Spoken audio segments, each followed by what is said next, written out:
Hi, it's Mark Stinson. I'd like to tell you about a new sponsor who's unlocking creativity in a unique way. It's an app called Headphone. That's Headphone. On Headphone, you can listen to premium audio dramas like romance, thriller, and horror. I was just listening to Dracula Reborn that breathes new life into Bram Stoker's classic tale. Right now, Headphone is offering listeners a 10% discount when you use this code to subscribe. Mark Creativity 10. So go to headphone.page.link/Mark Creativity 10. I'll put that link in the show notes. And thanks again to the folks at Headphone for their support of the podcast.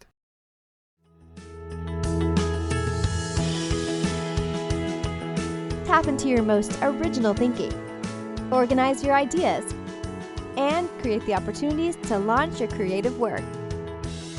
Unlocking your world of creativity with best-selling author and brand innovator, Mark Stinson.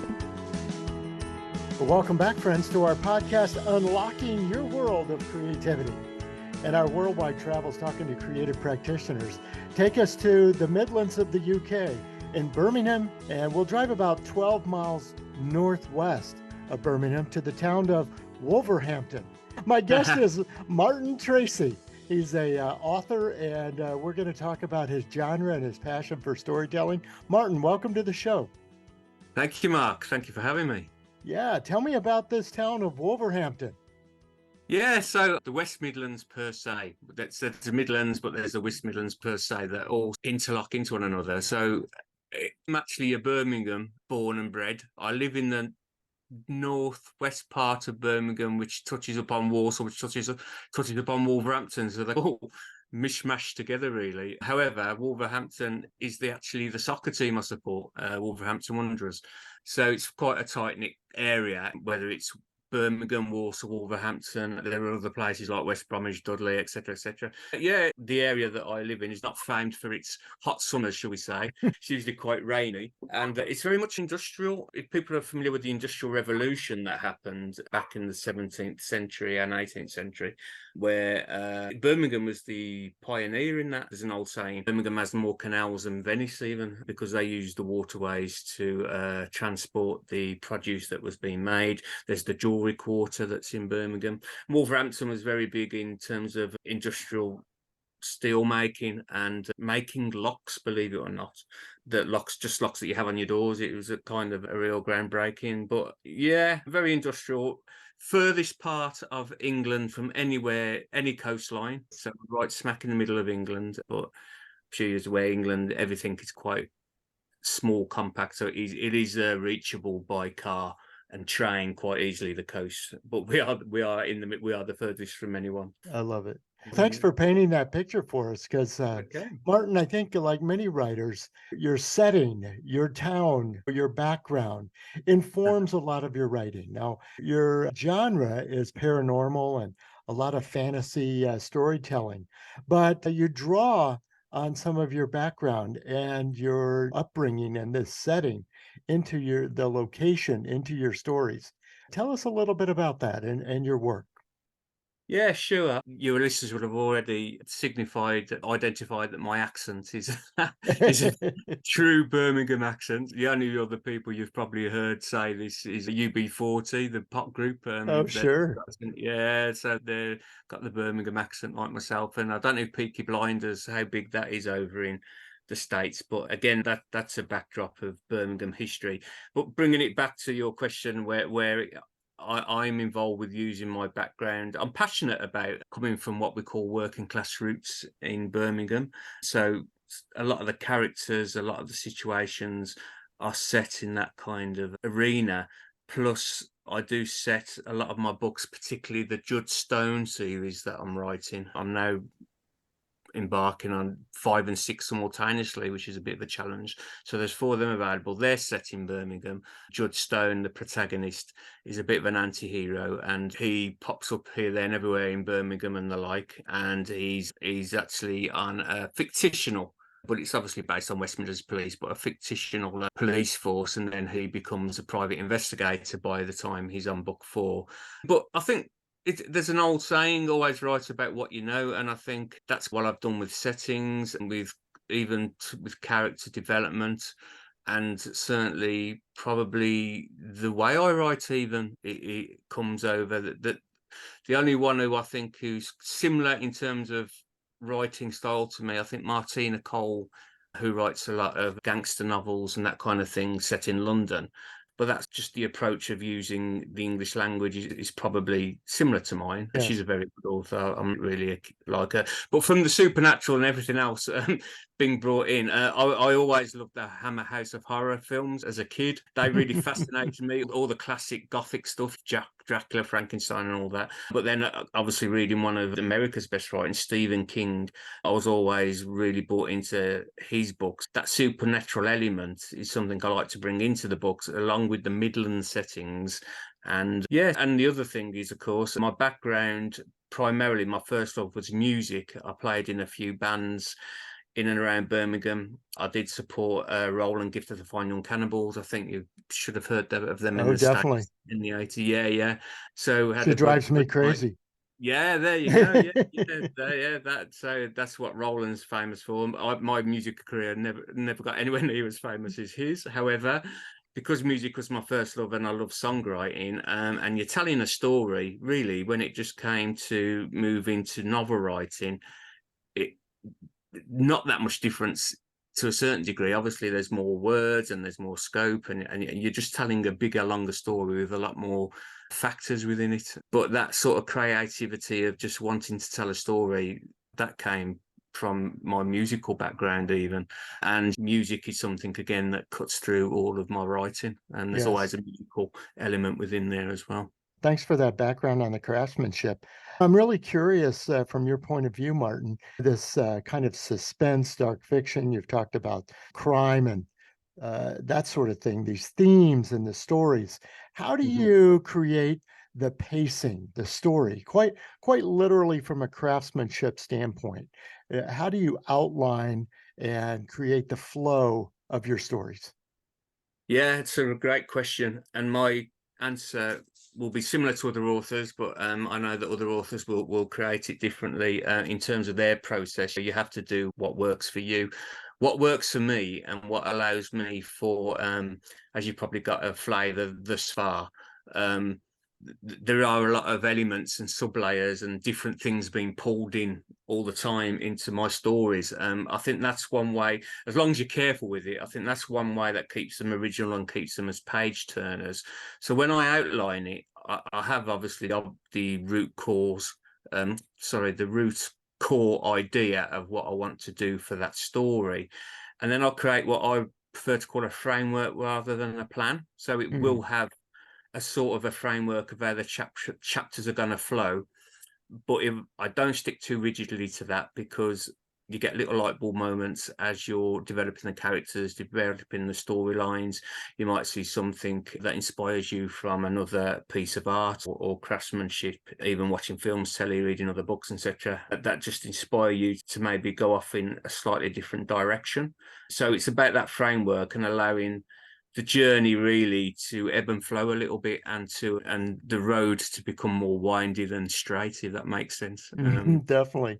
And maybe Yeah. we could get a look over your shoulder, Martin, as you're writing. Are you using any particular methods or tools? I'll call them. A lot of people will put index cards on the wall. Some will use these Yeah. online writing tools. Anything that helps you with your craft? I'm a bit old school really with that. I do have little bits of paper every now and then, and because and what the sort of outline of the chapter plan does, it gives it, obviously you can think of something that can happen. I want to write about this, but it ain't going to happen for at least another 3, 4, 5, 6, even 7 chapters later. So you have to make a note of that, otherwise you're going to lose it. Definitely. Yeah, Yeah, we all have those clip files. I'm looking across my exactly. desk now. I've got a magazine open. I've got 3 napkins and I got 2 Post-it notes. It's like, where am I going with this idea? Yeah, and what I do, and this was the same when I was songwriting, you will always get your most inspirational ideas at the most inconvenient times. Yes. Back in the day when I was writing songs, I'd have a little pad with me and I'd write down a lyric that come into my mind or something. Now when I get an idea of a way a character development could go or a story could go, what I do, I text myself the idea so I don't lose it or forget it. And then I just write that up into what you'd call your plan, your framework, your pieces of paper that you're going to bring in later. And I am someone who does have lots of pieces of paper everywhere with little notes and doodles written on. They make sense to me. I don't know if they'd make sense to anyone else if they was to pull them. That's the key. Yeah. Well, and you've talked about a lot of different kinds of writing, Martin. You've got, like your songwriting, some fiction, some nonfiction even. Are you trying to create a different voice? You obviously have a particular style and voice of your own, very authentic, very genuine.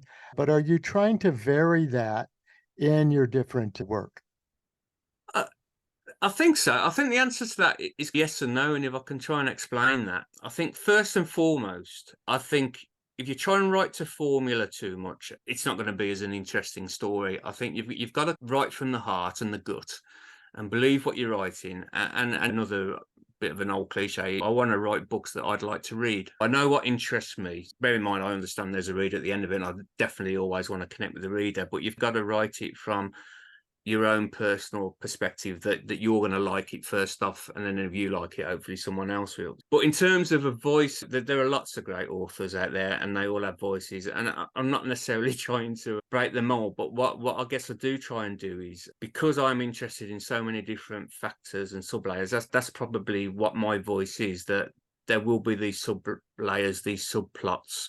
It can probably be look a little bit like an organized chaos sometimes in the middle of my book, if that makes sense. From trying to be, I think it's important to try and always be original, because there have been stories and things that have been told before, but in so many different ways and are even quite similar. So I always try and come up with an original subject, and then hopefully it's an original story by the end of what the reader's found as well, and try and keep it interesting, even though with subplots and sub layers, you have your cliffhangers at the end of the chapters, like any other sort of thriller writer, and you build up the suspense. Yeah, I guess the other thing is my subjects and there's not many people, for example, one of my books, Beneath the Floodlights, it's literally about a soccer team that's took over by vampires. And I think that's probably something that no one else has done before or thought of. I love that. Yeah, Well, we're talking about voice then, Martin, but do you have a copy of Double Fantasy, your latest work? I'd love to hear an excerpt. This is chapter 10, House of Fun. I'll give a little bit of context. So this is from Double Fantasy. Some of you might recognize that title from John Lennon album, actually John Lennon's last album. As I said, music inspires me. And Judd Stone, who's the protagonist, he's actually a big John Lennon and big Beatles fan, just like myself. So he's into his music as well.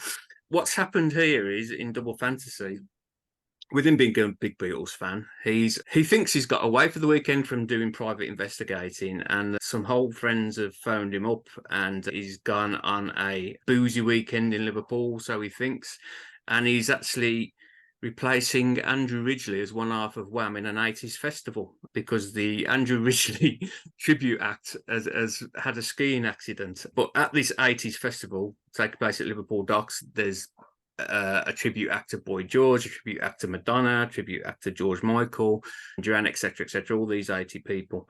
They get mixed up with some gangsters after something goes hideously wrong, so they get chased out of town, and then they head towards the Merseyside countryside. And this is where we're going to pick it up, House of Fun, because Judd, along with his friend Rufus and Diego, and then the Boy George, his tribute act is actually Girl George, and Madonna, etc. They're all there, and they've just come across, in a storm, they've come across a house where they think they can get some shelter.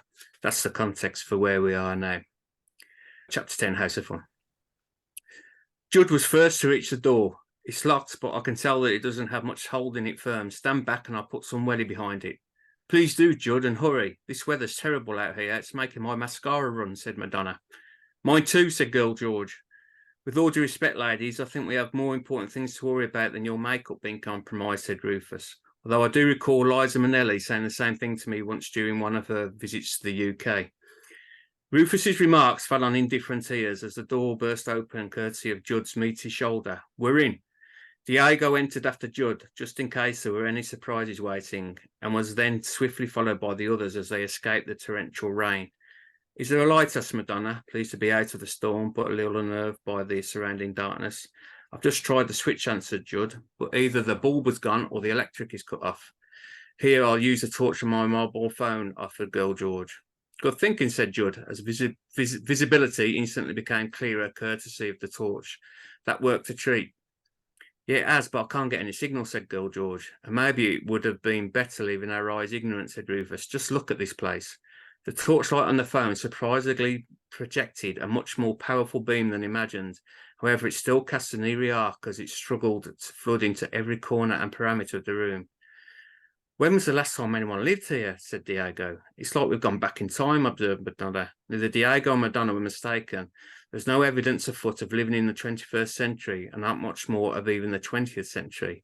There didn't appear to be a television present in the building. However, there was some sort of old turntable perched precariously on top of a homemade bookshelf. It was a type of record player that had speakers built within its frame. The bookshelf was crudely put together with bits of unmatching wood, and its shelves hosted album sleeves as well as books. Cobwebs clung onto almost every available opportunity in the room, creating a multitude of silky coverings. Also, a number of wicker baskets were dotted here and there, each with a random cloth of yesteryear covering any context that may be within. A rag rug covered a section of the quarry tile floor, neither of which seemed to have benefited from any cleaning agents in a while. A couple of walls were absent of plaster, exposing an actual stone long ago, and none of them decorated, except that was for one of those dark and eerie portraits of someone from centuries before, where the eyes followed you no matter which way you turned.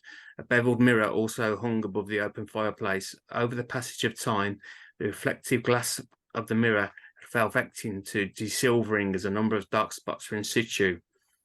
Rufus noticed there to be a small number of candle holders scattered around the place, and proceeded to light the only two that were housing any candles, albeit they had already been partly used. The drip-by-drip gathering of the once-melted max could have provided the illusion of eerie shapes to the most dormant of imaginations. Furthermore, the protruding stone of the wall seemed to conjure up what seemed to be twisted faces amid the flickering flames. There weren't many windows in view, and an even smaller amount of curtains to cover them, just small random pieces of cloth haphazardly positioned over the odd pane. The wind howled through a broken corner of one window, and Judd collected a lonesome cloth from the floor before stuffing it into the jagged hole in an attempt to try and plug the force of the elements. "This place sure gives me the creeps," said the Madonna, tribute act. "At least it's dry," said Rufus, "but I can't find myself disagreeing with you, Madonna." "I wonder what's through that door," asked Madonna, looking at the only doorway out of the room other than the one that they had used to gain entry from the outside. It's probably a good place to start, because Yeah, what that's is behind excellent. that door? What is behind that door?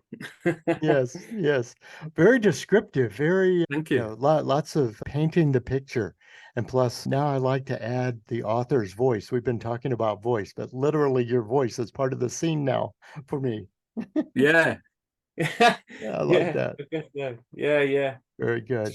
I hope Well, that has painted the picture of they've stumbled across this place which they think is going to be a safe haven, but is it? that's right. I Yeah. love the suspense. We've been talking about your background, your setting, your town. You also like to get around town, visit the bookstores, visit some local events. Tell me about how you get involved in the community. That is really true, actually. And you've done your research well. I'm impressed, Mark. Yeah, connecting with readers and other authors is really important to me, to learn from one another, just support one another, really. We're all in it together.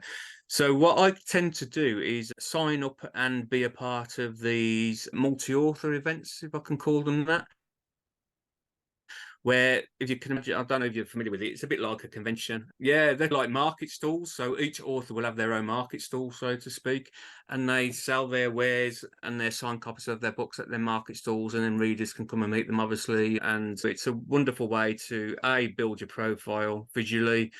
They get to meet an author, you get to meet a reader, and they can buy a book to a signed copy. So that's what I like to do, and I've been all over the UK doing that. Liverpool, Manchester, my own town of Birmingham, where I actually co-hosted one of these events. I'm doing Brighton towards the end of October, and that's a particularly a dark fiction genre one. So I'm really looking forward to that. And then other bookstores, of course, the usual ones that are around in and around the UK. I'll get around them as well. Yeah. As Well, well as it's I've good. It's books good selling advice for online. authors. You really have had some success with this. So I Yeah. wanted to share that because I think a lot of writers do ask themselves, how do I get the word out, or how do I get inspiration or support from other authors? And it sounds like Yeah. you find a lot of value in these events. Definitely. You connect with the same people on social media. And then obviously when you then meet up at the events, it's like you know each other anyway. But then that just builds a new layer of connection, because the people you've connected with on social media, you'll always meet new people, of course, which is wonderful as well. But then going to the physical event, you can really connect and make really good contacts and friends. And everyone, the book community is quite supportive of one another. It's a good old community. It's not cutthroat really in terms of, if you're with your peers are actually quite good at being supportive, and we all help one another. So yeah, That's it's a terrific. good thing to do. It's a good thing to do. It's brilliant to raise your profile, because marketing is such a difficult part of the writing world.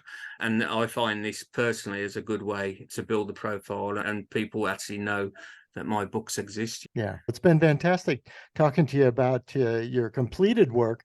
What else is on the screen? What else is in the hopper for you?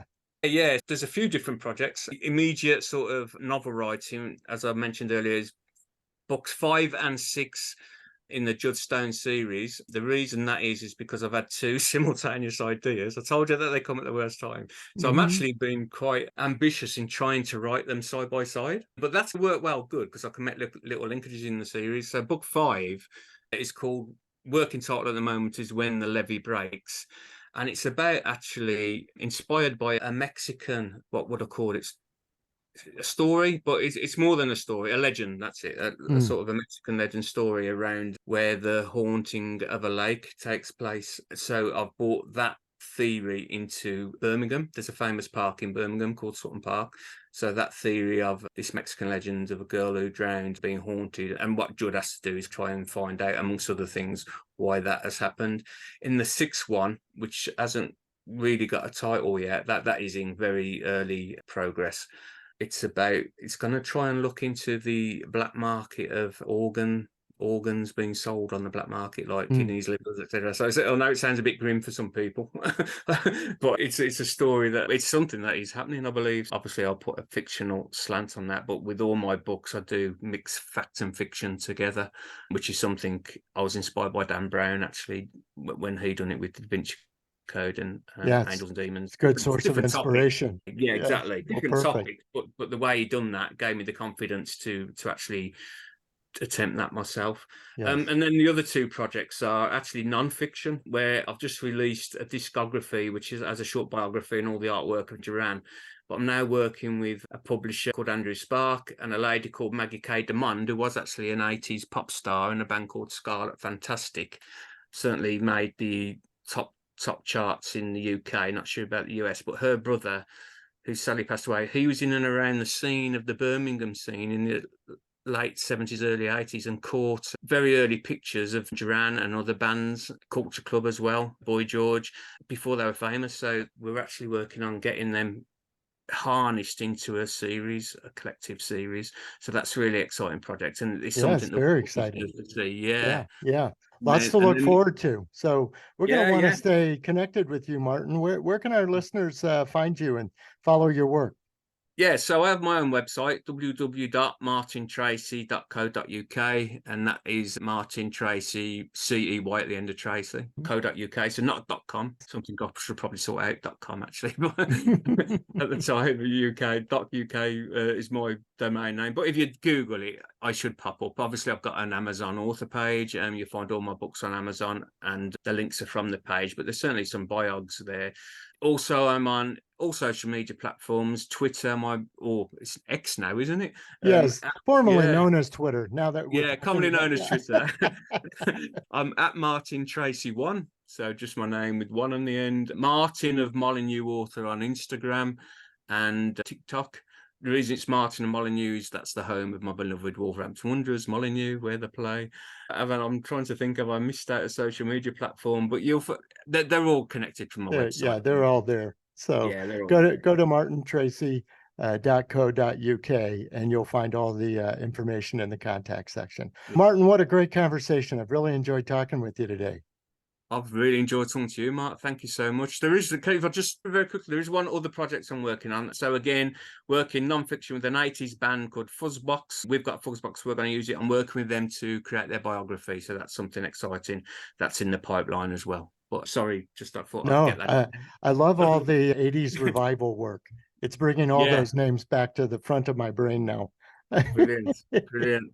So Martin, it's been really fun talking with you. I can't wait to see more of this work coming out and hope all the listeners have a chance to gain some insight and some inspiration. We've been talking about craft and the unique style and passion that Martin has for storytelling, but also how his writing journey and influences from his setting and from his background and from other authors all give ingredients into the work.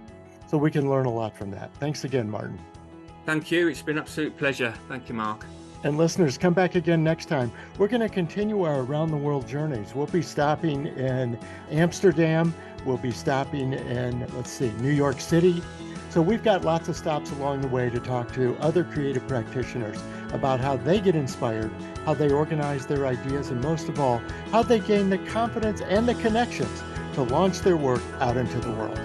So until next time, I'm Mark Stinson, and we'll be unlocking your world of creativity. Unlocking Your World of Creativity with best-selling author and brand innovator Mark Stinson. This program was produced by BSB Media, creators of IntelliKey Leadership Stories, Unlocking Your World of Creativity, and thepeaceroom.love.